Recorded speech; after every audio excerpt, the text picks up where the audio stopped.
Hello everyone, welcome back my channel Har Har Mahadev. So guys, আজকে আমার মা একটু নতুন পদ্ধতিতে পিঠে বানাবে। তো আমি ভাবলাম ওই পিঠেটা তোমাদেরকে শেয়ার করি। তো ওই পিঠেটা আমি কোনোদিন খাইনি আর কোনোদিন দেখিবি নি। তো ওই পিঠের সঙ্গে সঙ্গে আর একটা পিঠে বানাবে, তালের পিঠে, আর আছে কুলি পিঠে। তো আমি তোমাদেরকে সব পিঠের রেসিপি আজকে শেয়ার করব। প্রথমে মা কড়াইতে এগুলো গরম জল দিয়ে ভালো করে ঘেটে ঘেটে নাড়িয়ে নাড়িয়ে এর ডোটা বানানোর জন্য রেডি করে দিয়েছে। আর এখানে তাল আর চালের গুঁড়ো দিয়ে একটা মিশ্রণ বানিয়ে রেখেছে। আর এখানে নারকেল আর চিনি এখানে ভেজে রেখে দিয়েছে। তারপর দেখুন এই চালের গুঁড়োর ডোটা মা পুরো রেডি করে দিয়েছে। হাত দিয়ে ভালো করে চটকে চটকে প্রায় 10 থেকে 15 মিনিট পর্যন্ত এটাকে ভালো করে পুরো ময়দার মতন রেডি করে দিয়েছে। দেখুন কত সফট হয়েছে ডোটা। তো এই ছোটো ছোটো লেচি কেটে নিচ্ছে এই ডোটাকে। তারপরে এটাকে ভালো করে হাত দিয়ে রাউন্ড করে ঘুরিয়ে তারপরে এর ভিতরে একটা গর্তর মতন, যেরকম তোমরা মোমো বানায় দেখেছেন, এরকম পিঠে বানায় অনেকজন। কুলি পিঠে বলে আমাদের এখানে, এটাকে তোমাদের এখানে কি বলে এটা কমেন্টে বলবে। তো এটাকে ভালো ভিতরে গর্ত করে দিচ্ছে। তারপরে এর ভিতরে এখন নারকেলের পুরটা দিয়ে এটাকে পুরো বন্ধ করে দিবে এর মুখটা। তারপরে উপর থেকে একটু ডিজাইন করে দিবে, ভালো লাগে, দেখতে ভালো লাগে আর যেন না খোলে, তার জন্য এটাকে চাপা দিয়ে দিবে। দেখতে পাচ্ছেন আপনারা বন্ধুরা, এরকম আমার মা এর মুখটা বন্ধ করে দিচ্ছে।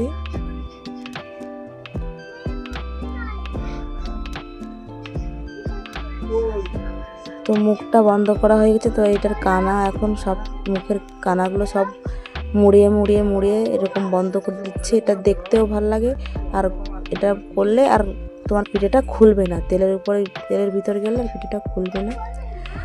তো এটা বানানো হয়ে গেলে এরকম পদ্ধতিতে সব পিঠেগুলো মা প্রথমে বানিয়ে নিয়েছে। তারপরে এখন সব পিঠেগুলো মা ভাজাভুজি করছে তেলে। এই দেখুন গাছ, দুটো পিঠে ভাজা হয়ে গেছে। আর এখানে আরও পিঠেগুলো ভাজছে, হালকা তেলেই ভাজছে। কেন আমাদের বাড়িতে কেউ তেল বেশি খায় না, দাদু দিদিমা একটু তেল কম খায়। তো এটাকে মা পুরোটা সবটা এখন আস্তে আস্তে করে ভাজে। সো গাছ দেখুন, মার এই পিঠেগুলো ভাজা হয়ে গেছে কীরকম লাল লাল মুচমুচে। অর্ধেক পিঠা পুরো ডিপ ফ্রাই করেছে আর অর্ধেক পিঠে প্যান ফ্রাই করেছে হালকা তেল দিয়ে। তো এই পিঠাটা কমপ্লিট হয়ে গেল।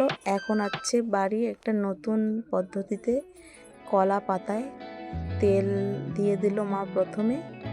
তারপরে সাইডে দেখুন সেই তালের আর চালের গুঁড়োর ব্যাটারটা রয়েছে।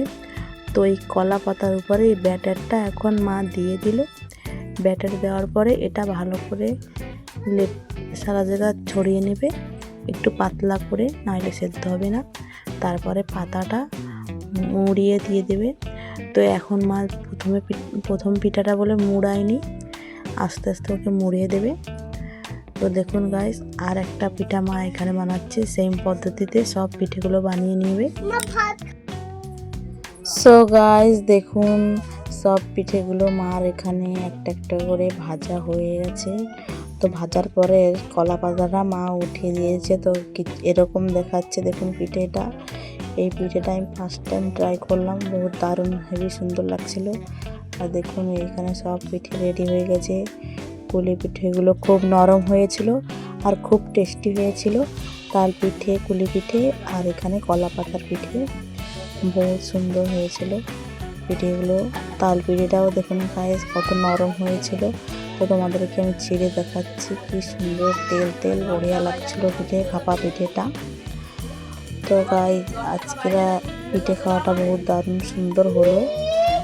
তো এখানে দাদু, মা আর দিদি সবাই বসে পড়েছে পিঠা খেতে। তো আমি ভিডিও করছিলাম, দিদি বলছে ভিডিও করিস না, মেকআপ করিনি। তাই এখানে সবাই দেখুন বসে বসে খেয়ে নিচ্ছে পিঠে। দিদি পিঠে ভাঙিয়ে দেখাচ্ছিল কীরকম। আর এখানে দেখুন দাদু বসে বসে খাচ্ছে আর টিভি দেখছে। আর এখানে আমার ছেলে খাবে এখন পিঠে। আর এই দুটো পিঠে বেশি এক্সট্রা ছিল, তো আমি আমার পিঠেগুলো নিয়ে আসি। ভিডিওটা ভালো লাগলে লাইক, কমেন্ট, শেয়ার করবে আর আমার চ্যানেলটাকে সাবস্ক্রাইব করবে। দেখা হচ্ছে নেক্সট ব্লগে। টাটা।